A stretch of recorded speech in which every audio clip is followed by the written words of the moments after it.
अमेरिकी कोर्ट ने Trump tariff को बताया गैर कानूनी। भारत को कितनी मिलेगी राहत, कहां कितना असर, जाने विस्तार से। अमेरिका में एक बड़ी खबर आई। दरअसल वहां की एक अदालत ने राष्ट्रपति डोनाल्ड ट्रंप को जोरदार झटका दिया। अदालत ने कहा कि ट्रंप ने जो कुछ चीजों पर टैक्स, जिसे टैरिफ कहते हैं, लगाए थे वे गलत है।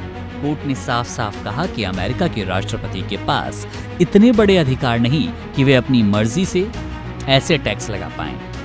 ये फैसला भारत के लिए भी अच्छी खबर हो सकता है, क्योंकि इससे भारत पर लगा हुआ टैक्स, टैरिफ गलत साबित हुआ, गैर कानूनी साबित हुआ। हालांकि अभी इन टैक्स को पूरी तरह से हटाया नहीं गया। अदालत ने कहा कि ये टैक्स 14 अक्टूबर तक लगे रहेंगे। ऐसा इसलिए किया गया ताकि ट्रंप सरकार के पास सुप्रीम कोर्ट में अपील करने का समय हो। ट्रंप ने कहा कि वो इस फैसले को सुप्रीम कोर्ट में चुनौती देंगे।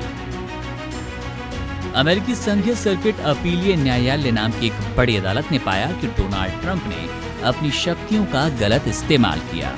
ट्रंप ने एक पुराने कानून, जिसका नाम 1977 का अंतर्राष्ट्रीय आपातकालीन आर्थिक शक्ति अधिनियम है, उसका सहारा लिया। इस कानून का इस्तेमाल तब किया जाता है जब देश में कोई बहुत बड़ी इमरजेंसी हो।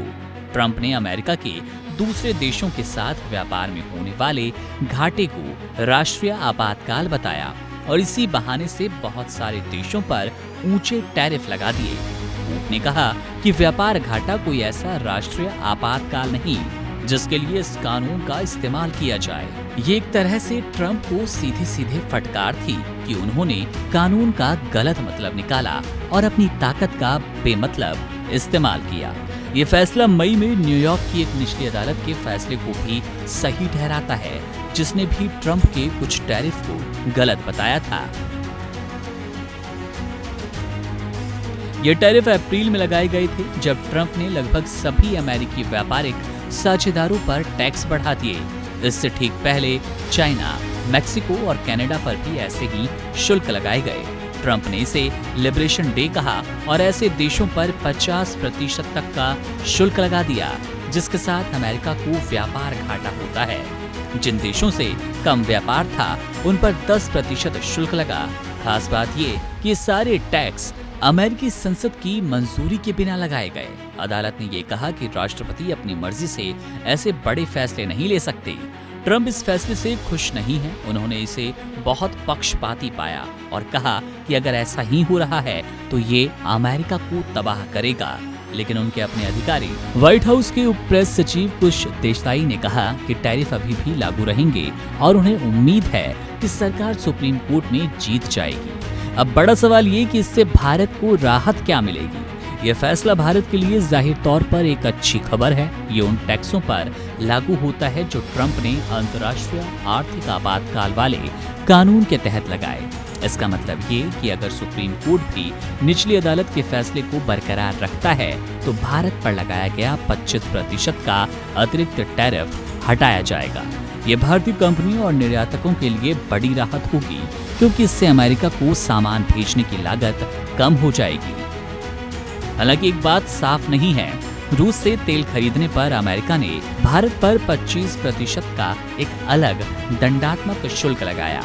ये शुल्क राष्ट्रीय सुरक्षा के कारण लगाया गया था, न कि आर्थिक आपातकाल के तहत। अदालत के इस फैसले में वे शुल्क शामिल नहीं हैं जो राष्ट्रीय सुरक्षा के नाम पर स्टील, एल्यूमीनियम और तांबे पर लगाए गए। इसलिए ऐसा लगता है कि रूस से तेल पर लगा टैरिफ जारी रहेगा। फिर भी 25% का टैरिफ हटना भारत के लिए महत्वपूर्ण जीत होगी। ट्रंप के पास आयात पर टैक्स लगाने के और भी तरीके हैं, लेकिन वे उतने बड़े और तेज नहीं। एक और कानून 1974 का व्यापार अधिनियम उन्हें सीमित शक्ति देता है, लेकिन इसके तहत टैरिफ केवल 15% तक और सिर्फ 150 दिन तक लगाए जाते हैं, और वो सिर्फ उन देशों पर जिनके साथ अमेरिका का व्यापार घाटा है। ये दिखाता है कि भविष्य में ट्रंप को अपनी मनमर्जी चलाने में अब दिक्कत आने वाली है। Subscribe to One India and never miss an update. Download the One India app now.